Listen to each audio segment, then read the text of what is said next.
Hi everyone. Today's lesson is going to focus around using correct MLA citations as well as a couple reminders for your position paper. So we're going to use this example position paper that Mrs. Crane created to help us go through today's lesson. So the first thing we're going to do is we're going to go ahead and insert our page numbers. So go ahead to Insert, scroll down to where you see Page Numbers. And then it gives you a couple different options. You want to select the one where it just starts at the first page. So it's in the upper left-hand corner if you're looking at all four of those boxes. And then once you get to that, go ahead and click where it says Different First Page. The reason we're going to do that is we're going to put your last name on the following pages. However, you don't need to do that for this page because you already are going to have your name in the upper left corner. So what it should look like is once you've inserted your number, you'll have a 1 at the top of the page. Again, make sure you're double clicking and click Different First Page. Then you're going to scroll down and notice how this one has Mrs. Crane's last name. So what you're going to do is you're going to type your last name right before the 2. And then that's going to just automatically update the other pages with your last name. So that's how you do the page number. The next thing we're going to take a look at is the heading. So make sure you have your name, your teacher's name, so Mrs. Florick, class name, pre-AP English, and you could put your class period, and then the date. Now remember, the date's written in a weird way, so you're going to put the actual day first, the month, and then the year. Go ahead and just use the day that this assignment is due. Now, as you're looking over this document, and this document, so you can look at it at your own pace, is posted in your agenda, but notice how the document is double spaced. So you already have your draft. Once you add your heading, go ahead and highlight everything. So I'm just going to show it with this. And then you're going to go ahead and change the spacing. So I'm going to click on where it says, or it has line spacing here. So it gives you this image with the up and down arrow and then the lines. And then yours is probably set on 1.15 or single. So go ahead and make sure that's double spaced. All right. Now, your title is going to go at the top of your page, obviously. Try to come up with something interesting that indicates to your reader what your paper is about.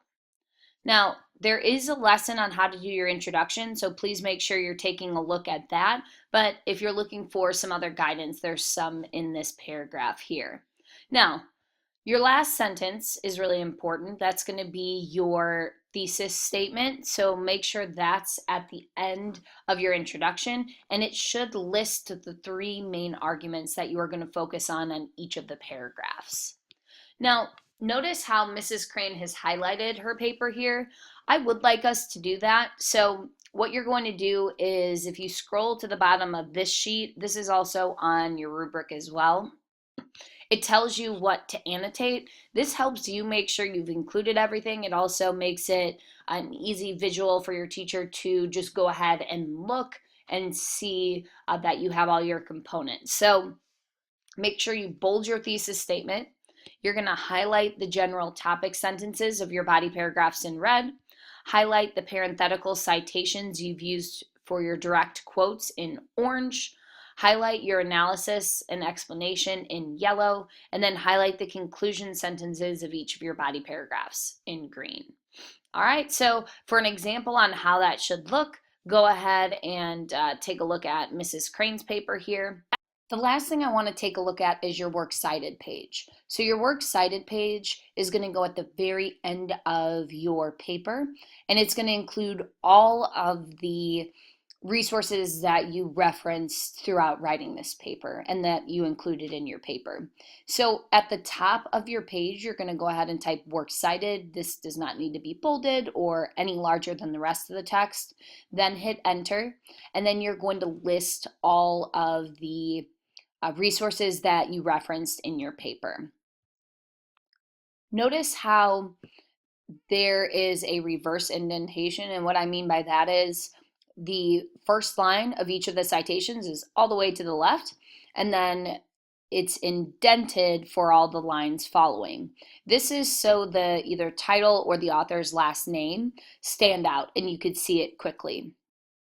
Also notice how this is in alphabetical order based on whatever comes first in the citation. So most of your sources probably have an author. So you're going to have the author's last name and then first name. And then if your resource does not have an author, what you're going to do is you're going to use the title of the article. So say Dean Cornelia was not included on the article, and I don't know who wrote it. I just know that this was published by the New York Times. I would start with the title. And so then obviously I would have to move this because Ebert comes before executive. Now, what you want to make sure of is that you're not doing anything funky with putting too much space in between each of these. So when you go to submit your document, just look over this and make sure it's spaced similarly to this example. If you scroll past the Works Cited page, go ahead and take a look at the annotation checklist like we had talked about. That's included on this page. Also, the rubric would be good to look over to see what is going to be required of you and to make sure that you've done everything correctly. So this is a good checklist to look over prior to submitting. It gives you a checklist of everything that needs to be included, and then it also goes through what you're going to be graded on, and it gives you a couple important requirements and reminders. So like, for instance, check your spelling capitalization, make sure you're careful about homophones, so there, and there, two, and two. Avoid vague words, so here's a list of words that you don't want to use. You also don't want to use personal pronouns, so I, me, we. Avoid using those. Don't text message your readers, so you don't want to use abbreviations. And then here's the rubric itself. So this is going to be worth 50 points, and it shows you what exactly you'll be graded on. So you're going to be graded on your thesis statement and topic sentences, worth 10 points. Supporting evidence, worth 10 points. Synthesis and explanation, worth 10 points. And then grammar and mechanics, worth 10 points. And then your text structure and fluency and organization, that's worth 10 points. So I would take a couple minutes to take a look at that when you get a chance, so then you can see all of the requirements and what you'll be graded on. Lastly, Mrs. Crane included some useful resources at the bottom of this example position paper. So there is a transition page mini lesson that you can take a look at. So if you struggle transitioning between topics, that would be good to check out.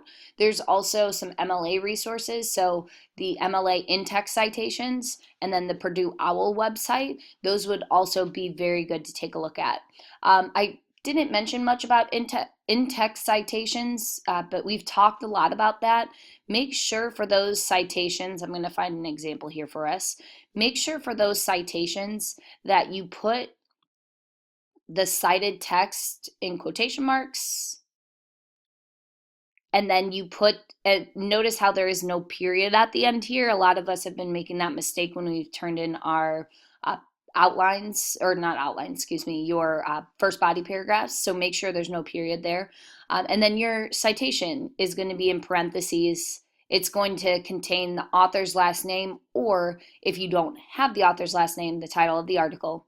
And then there's going to be a period at the end of the entire citation. So if you have any questions with that, or if you found an article that isn't on the SIRS website and you want to know how to cite it, go ahead and make sure you're using my favorite to use is the Purdue OWL. I think they have a ton of resources for MLA citations. Other than that, if you have questions, make sure you're reaching out and letting me know, and I hope this was helpful.